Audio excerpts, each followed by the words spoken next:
Ils ont dit sur le cas premier qu'il y a eu une période pendant laquelle... Non, je n'ai pas envie de citer ce cas parce que d'abord, ça ne m'avance pas. Je crois que je suis dans mon rôle de répondre à vos questions, mais je ne suis pas là pour parler de gens dont les sujets ont été traités par la justice et réglés par elle.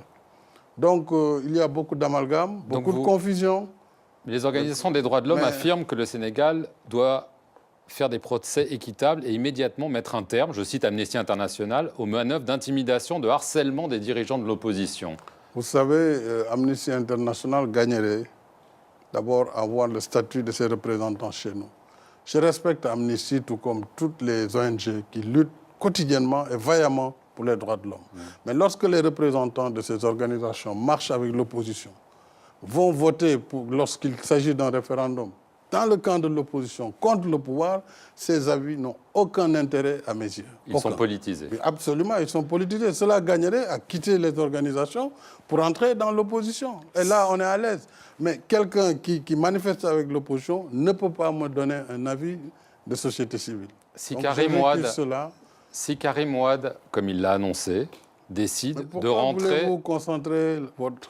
Non, je pose une question que tout le monde se pose, Monsieur le Président. Oui. Si Karim Wade décide de rentrer au Sénégal, comme il l'a annoncé à la fin de l'année, il va en prison ou pas?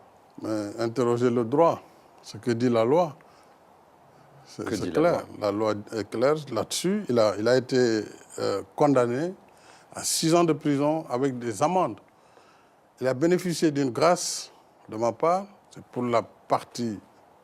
Donc, détention, les peines sont à recouvrer. À défaut de recouvrement, c'est la contrainte par corps. Donc, s'il choisit de venir, c'est son choix, c'est sa liberté. On ne peut pas lui empêcher. Mais c'est pas, s'il choisit de rentrer au Sénégal, il est libre, il est sénégalais. Donc là, il n'y a pas de problème. Maintenant, le reste, ce sera une affaire de droit et d'application du droit. Qui s'appliquera, en l'occurrence. Bien sûr. Nos confrères de Jeune Afrique ont affirmé que vous pourriez amnistier les 2 personnes que vous ne voulez pas nommer, mais après l'élection.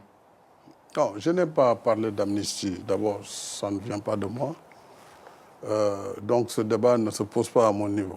Toutefois, je ne peux pas écarter, en tant que citoyen sénégalais, en tant que dirigeant, en tant que président de la République, dans une circonstance nouvelle d'une réélection, si c'est la volonté des Sénégalais, alors d'engager une nouvelle phase pour la reconstruction nationale dans un esprit de renouveau national, de consensus national.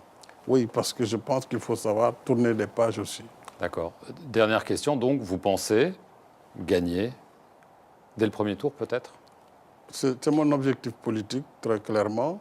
Et bien sûr, je demanderai à tous ceux et à toutes celles qui veulent que cette expérience qui a démarré puisse se poursuivre, donc de m'accorder leur confiance pour continuer ce combat. Dès le premier tour. Au service et dès le premier tour, bien sûr.